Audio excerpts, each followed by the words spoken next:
Well, New Japan Pro Wrestling continues more on the New Japan Cup, so I'm going to review two of the days that happened this past weekend of New Japan Pro Wrestling. We're going to see who advanced in the first round, and also I'm going to throw in something new. A Joshi promotion that I have heard of, but I never seen any of their shows. So, let's get this show started on this episode of Deleted Wrestle Zone.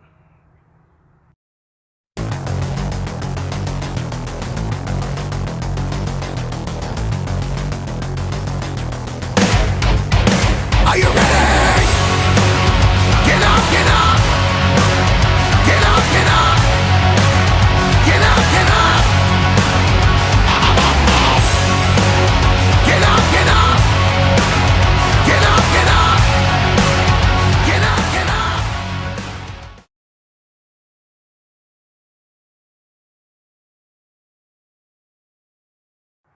Hey everyone, welcome to Deleted Wrestle Zone. All things that it's pro wrestling from AEW, NXT, New Japan Pro Wrestling, Impact Wrestling, the National Wrestling Alliance, various promotions, wrestlers, matches, and championships. I'm your host, Jay Radier. So, let's get started on this journey on the New Japan side, where we're going to review 2 days of the New Japan Cup. We already started a few days ago, last weekend, or nearly last weekend, however you want to put it, when they already had 2 of their matches revealed for the first round in the anniversary show, and 2 more matches were set on the following day, which is the day 1 of the New Japan Cup. So let's see what happened on March 6th. So first match, opening match, was Bullet Club, Taiji Shimori, Chase Owens, Jay White, along with Gato, or as Rocky Romero used to call him, Fredo, taking on Yuya Uemura, Toa Henare, and David Finlay. Now, there is a constant feud coming with, in this particular match, between Jay White and Toa Henare.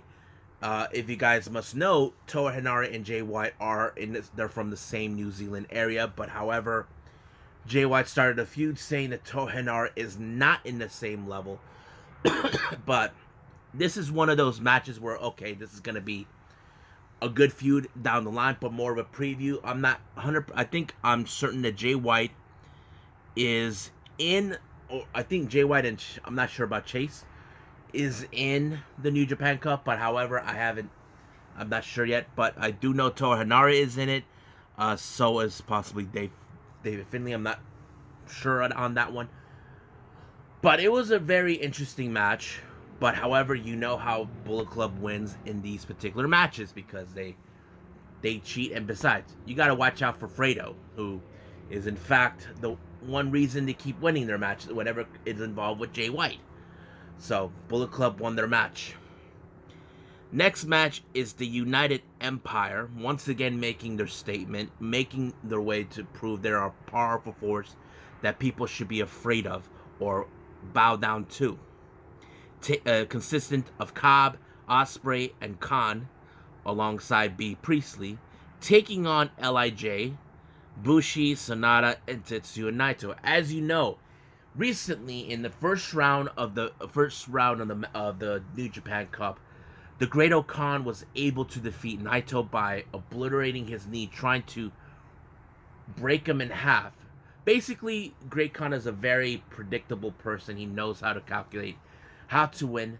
But once again, that's exactly what he did. He uses the Naito's vulnerability to win the match. But however, he is showing him that there's no one can stop him. Now, we have seen Tanahashi beat him twice. But however, can Naito defeat Great Khan when the time arrives? Great Khan is, on the other fact, already advances. He already won his first round, but we'll see what happens in the second round. So, but however, the match ended in the United Empire's wake when Jeff Cobb applied once again the Tour of the Island. Somehow he becomes an interesting finisher, and that's how it is. Now, the next 3 matches are still continuation of the first round in the New Japan Cup. First match, we have Minoru Suzuki taking on Tomoaki Hamna. Now, this is like one of those matches we definitely had to see. You see two veterans, but only the strong will survive. As you know, Minoru Suzuki, he's the king. Nothing phases him. He's not afraid of anybody, but if you punch him harder, you know he's in for a big, big, fun fight. He already experienced that with many people, especially one we know. I'm talking about the Death Rider, Jon Moxley. So, but if you guys must know, yes, Minoru Suzuki won his match. He advanced from the first round, going to the second round. Next match, we have Kenta versus Juice Robinson. Now, Kenta, he's a bit of a smart guy, but however, you guys know he's a fantastic wrestler. He's been aggressive, but he always finds ways to ensure he wins. He'll use weapons that not even the ref can see. So basically, Juice Robinson was unable to beat Kenta, so Kenta advances in the first round. Now, the main event, we have a very interesting one. This is between Shingo Takagi and, of course, the Rainmaker, Kazuchika Okada. Now, Okada stated he wants to get back in the hunt for the title. That is something he wants. But he has made, in the previous event, made some remarks about Kota Ibushi unifying both the Intercontinental and the Heavyweight title. Now, there are those who don't want to break away from that, but the real question I'm putting out, can Okada advances to fulfill what he wants? But I gotta tell you, this match was also good. This is one of those matches you definitely have to pay attention. Because you got Shingo Takagi, who last year or 2 years ago, he decided, if you recall, he wanted to be in the G1 2 years ago. He switched over from junior heavyweight to heavyweight. He's already been the never openweight champion, defendant on various occasions. He had a great feud with Minoru Suzuki. I have to say, it could be one of those moments where we'll get to see maybe Shingo Takagi one day being a champion. But however, in the light of that, it kind of, how do I say this? How do I put this in terms? We could see that, but the real question is, can Okada do that? He hasn't been the champion for quite some time, since losing to Naito in Wrestle Kingdom 13th or 14th. I don't remember very much. But however, this match was great. But I was basically surprised that it ended in the favor of Shingo Takagi. He won the match. So what is the future hold for Okada? What's next for him now that he's out in the New Japan Cup? Last year, he lost to Evil in the finals. You may never know. So let's go with the next day of New Japan Cup.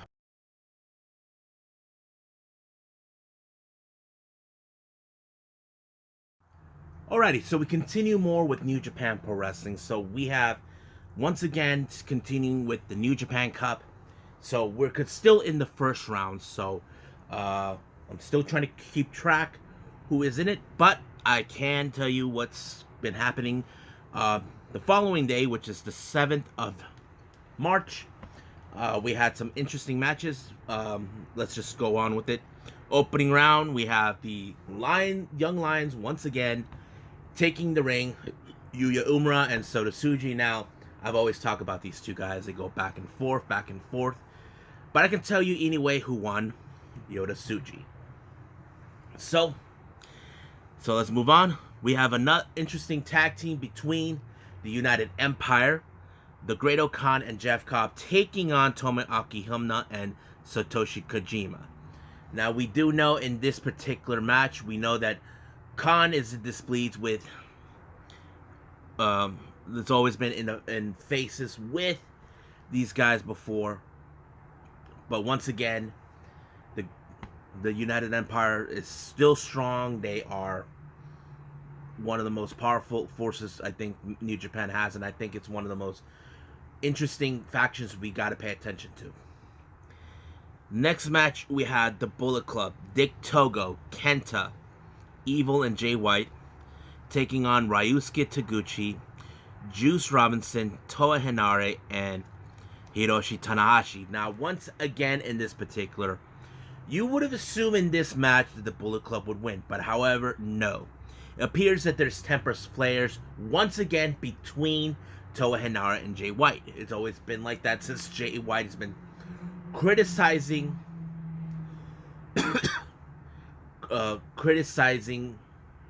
what's his name? Toa Henare, saying they're not in the same level. But frankly, it was in fact the other team, Taguchi, Juice, Henare, and Tanahashi, to win their match. But it did not end right there. There was a beatdown on Jay White. It appears that tempers flare between Toa Henare and Jay White.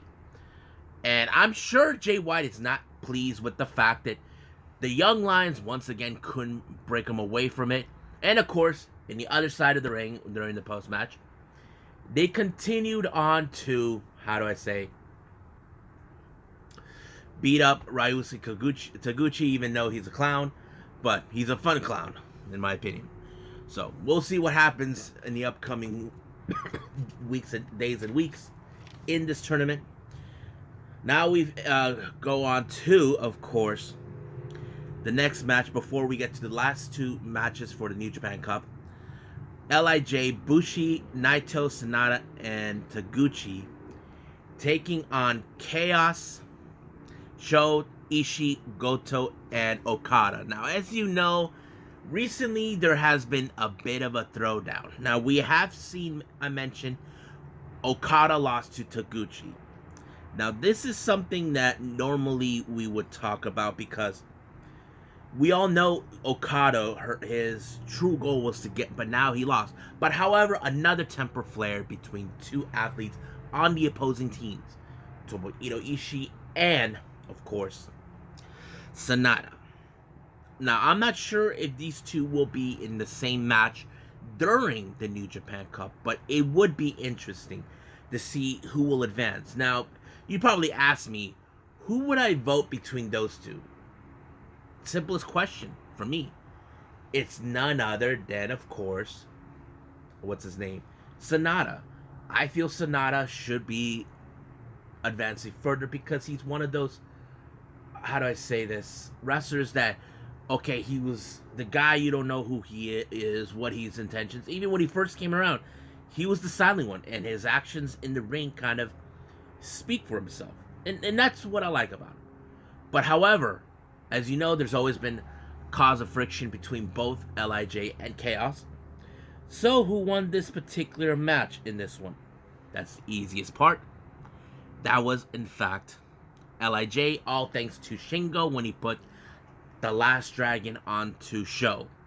Now, Sho and Shingo have known each other before during junior heavyweight competition, but he was still no match for the new powerful, of course, of Shingo Takagi. Now let's go to the last two matches, which was the New Japan Cup tournament first rounds. So, we have on the first match, we have Gabriel Kidd versus Zack Sabre Jr. Now, recently, there have been a bit of a friction between Kidd and Zack. They are both British, but apparently Zack doesn't see Kidd in that way. That's how I would see it, saying that he's nowhere near his level because he's a young lion. But I have to say, Kidd really put up an effort to take on a guy like Zack Sabre Jr. Now, if you guys are new to the channel, you probably say, what's so special about Zack Sabre Jr.? They call him the magical, the best technician in the world, the technical wizard. Now, it's not because he's a wizard. He knows how to put you in a submission hold before you even try to put your own move onto him. He will figure it out. That's what makes him best, but that's how he wins his matches. And that's exactly what he did with Gabriel Kidd. Even though he has no respect for any other person but himself, he advances in the first round. Now, the next match, we have Will Ospreay versus Tenzan. Now, as you know, I mentioned times, the United Empire made fun of Tenzan many times over when he lost against, to Khan. and he was forbidden to use the Mongolian chops. But however, recently he broke the ban and he didn't care anymore because Khan acts like he thinks he knows better.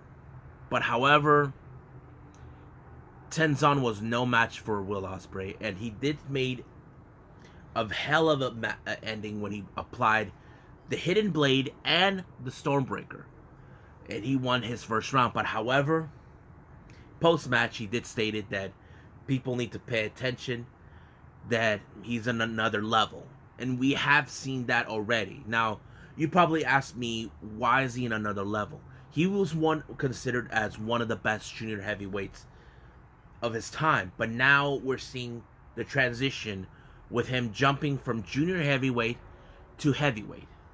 He's already been the G1.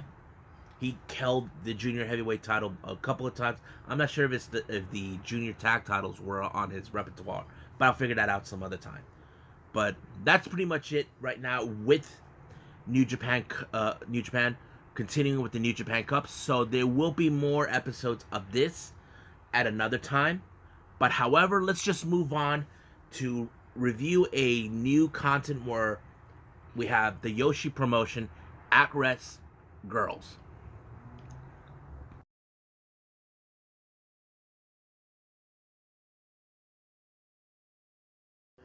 Okay guys, I mentioned this earlier in the beginning of this episode where I'm actually going to throw in some new content. As you know, I found this interesting Joshi promotion out of Japan called Actwres Girl'z. Now, if you guys saw that I put it right there, that way you guys don't get confused how it's pronounced. I don't know how it's pronounced personally, but I just threw the best I can with it. And trust me, that's something you wouldn't expect from me. Now, Actwres Girl'z was founded in 2015 with the initial name of the company being unclear. With beginning being an alternative name, the promotion roster is made up of Japanese idols and former Stardom wrestlers. The concept is similar to what's it called, JD Star's Actwres concept. So that's something I heard of that promotion before, but yeah. The promotion first show was held on May 31st, 2015 at Shinkabi First Ring. On August 7th, 2015, the former All Japan Women's Pro Wrestling star Yumiko Hotta was appointed as an advisor. In 2018, the promotion worked together with Hello Kitty, ran a show on a Japanese Hello Kitty themed amusement park, Sanrio Puruland. 2018 continued to be a landmark year for the promotion as they had their first ever show at Korakuen Hall. The promotion initially only ran few events per year, but the grown having multiple events per month with records of 32 events in 2018. The group, while initially only run in Tokyo, Japan, since held the events in Osaka, Nagoya, and Saitama. So if you guys are interested in this Joshi promotion, once again, you guys can still see this on this wrestling link that I mentioned quite a times, watchwrestling.la. So you may see many events there if you're interested. So let's review this one. This is from one of their events that took place on December 30th of 2020, which is this was their last event of 2020, called Act 49. So yes, all their shows has the word act. I thought it was I believe it's unique. I'm not gonna judgmental because I always do like unique promotions. Now the first match was a battle royal. Now keep in mind, not all wrestlers I may know who they are, but recently when I saw this event, I recognized a few of the girls who made other appearances. It doesn't matter if it's in Stardom or Tokyo Joshi Pro or Ice Ribbon, so I'll let you know which ones I do recognize. Excuse me. The first match was a battle royal consistent of Yukio Sakurai, Yushiko Asagawa, Waka Tsukiyama, Rina Mikura, which spells like if you know the Nintendo Wii with the like that in the concept with the wide and two eyes, it's me with M two eyes. Also my Sakurai and Noah Uragachi. So once again, I don't know any of these girls, but it's an interesting way how they run things. But I can tell you who won, and that person is Noah Igurashi. So she won her match in a very good faction. I'm not sure what they get out of this because normally when we see battle royals, we assume, oh, they're gonna get a title shot because they only have two titles in this promotion: the world title and the tag team titles. So the next match we have a singles match. We have Arai Miura versus Miyuki Takase. Now, once again, I don't know these girls, but it was a good match. Very hard hitting. A bit more longer than I expected, but it was a good one to watch. However, the match ended in Miyuki Takase's favor. And that's pretty much it for that match. And then we have a 6-woman tag team match.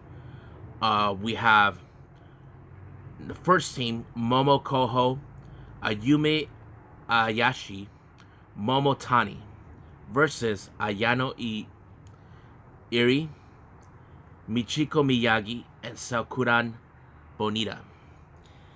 Once again, I don't even know these names, but it was another good match. I kind of figured in a way when I was watching this match who was going to win. It was going to be the second team. They seem like the one team that are not like happy, but they just want to win. I've noticed that, but it was a good match. Not gonna lie. Next match we have Miko Anoi and Kageru Sekiguchi. Now I have seen Miko Anoi before. She did made an appearance in Ice Ribbon. I think in the previous ones I reviewed. I'm not 100% sure, but I'll figure that out.